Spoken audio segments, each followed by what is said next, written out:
आइए जानते हैं कौन है विश्व का मुक्तिदाता। अगर आपने पूर्ण सतगुरु चैनल को सब्सक्राइब नहीं किया तो सब्सक्राइब करें और बेल आइकॉन जरूर दबाएं। और कोई भी आचार्य गुरु महामंडलेश्वर जी यदि हमारे सिलेबस के आधार से यानी हमारे पवित्र सदग्रंथों में वर्णित ज्ञान को हमें बता रहा है तो वो ज्ञान है सही।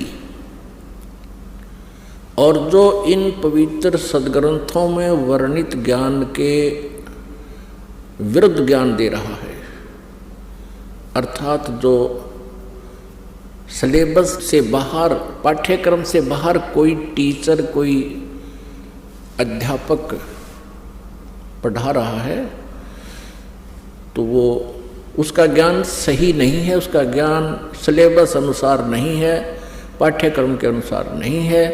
तो ऐसे ही जो आध्यात्मिक टीचर हैं, आध्यात्मिक गुरु हैं, आचार्य हैं, यदि वो हमारे सदग्रंथों में वर्णित उल्लेख के आधार से वो अपना ज्ञान सुना रहे हैं, जनता को प्रवचन कर रहे हैं, तो वो ज्ञान सही है, वो अध्यापक सही है। वो क्योंकि ये जो आध्यात्मिक गुरु हैं ये भी टीचर होते हैं, ये आध्यात्मिक टीचर हैं। और हमारा सिलेबस है ये पवित्र सदग्रंथ, इनमें वर्णित विधि और ज्ञान को जो टीचर अर्थात जो आचार्य गुरु हमें बता रहा है तो वो टीचर सही है, वो आचार्य है।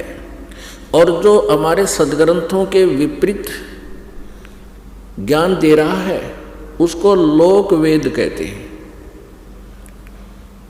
वो लोक वेद मीन उसका सेल्फ मेड दंत कथा, तो वो ज्ञान निराधार होता है। और जिस प्रकार विद्यार्थियों का नाशक होता है वो टीचर जो सिलेबस से बाहर का ज्ञान उनके अंदर फीड कर रहा है, ठीक इसी प्रकार वो आचार्य आध्यात्मिक टीचर, आचार्य गुरु, वो शत्रु है उस मानव समाज का, श्रद्धालुओं का, जो उसके ऊपर आश्रित हैं और वो सदग्रंथों के विपरीत ज्ञान दे रहा है। और सदग्रंथों में वर्णित, शास्त्रों में वर्णित विधि से विपरीत भक्ति विधि बता रहा है, मनमाना आचरण करा रहा है, वो टीचर ठीक नहीं, वो आचार्य ठीक नहीं, वो शत्रु है आप जी का। अब ये निर्णय करना पड़ेगा कि कौन आचार्य ठीक ज्ञान दे रहा है और कौन गलत दे रहा है। श्रीमद् भगवत गीता अध्याय नंबर 16 के श्लोक नंबर 23 और 24 में स्पष्ट किया है गीता ज्ञानदाता ने कि जो शास्त्र विधि को त्याग कर मनमाना आचरण करते हैं उनको न तो सुख होता है, न उनकी गति होती है और न ही कोई सिद्धि को वो प्राप्त होते हैं, अर्थात व्यर्थ।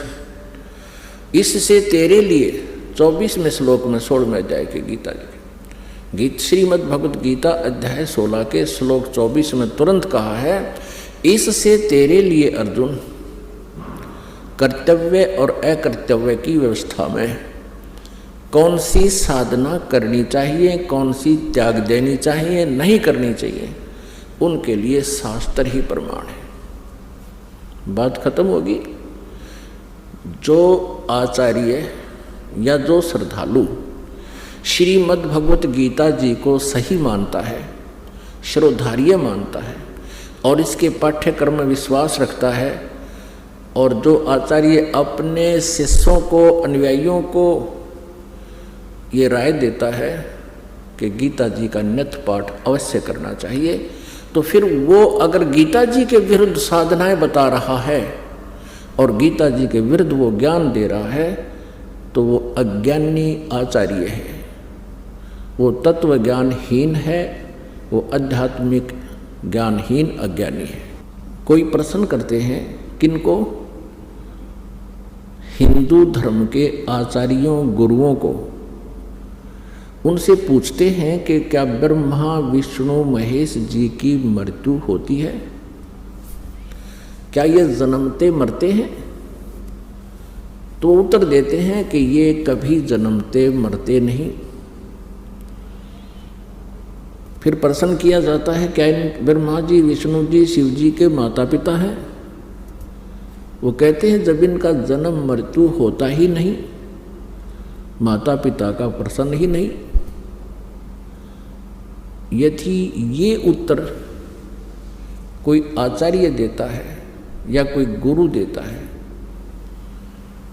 वो अज्ञानी व्यक्ति है, वो लोक वेद सुना रहा है, वो दंत कथा सुना रहा है और इन भोली श्रद्धालुओं को, इन विश्वासियों को, या जो उस पर विश्वास किए बैठे हैं उसको, उस अज्ञानी को और संत आचार्य मान कर बैठे हैं, उनका जीवन नाशक है। ईसा मसीह जी ने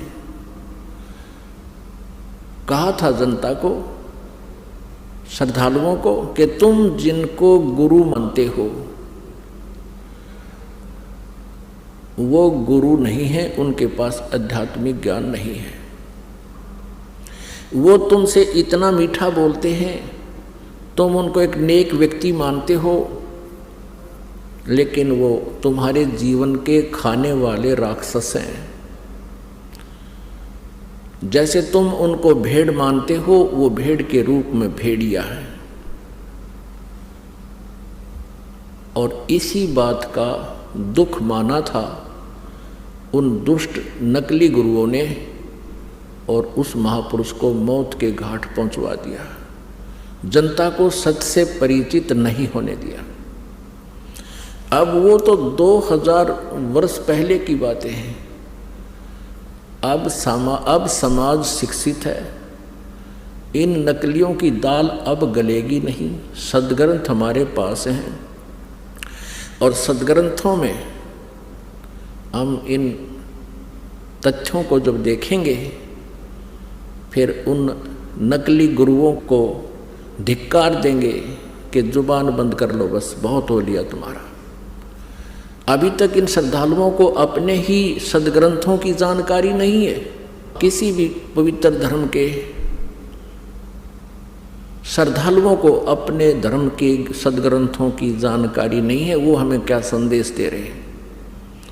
उनके गुरुओं ने जो भी लोक वेद सुनाया है उसको उन्होंने शास्त्र वाला ज्ञान मानकर शिरोधार्य कर रखा है। वो बिल्कुल व्यर्थ है।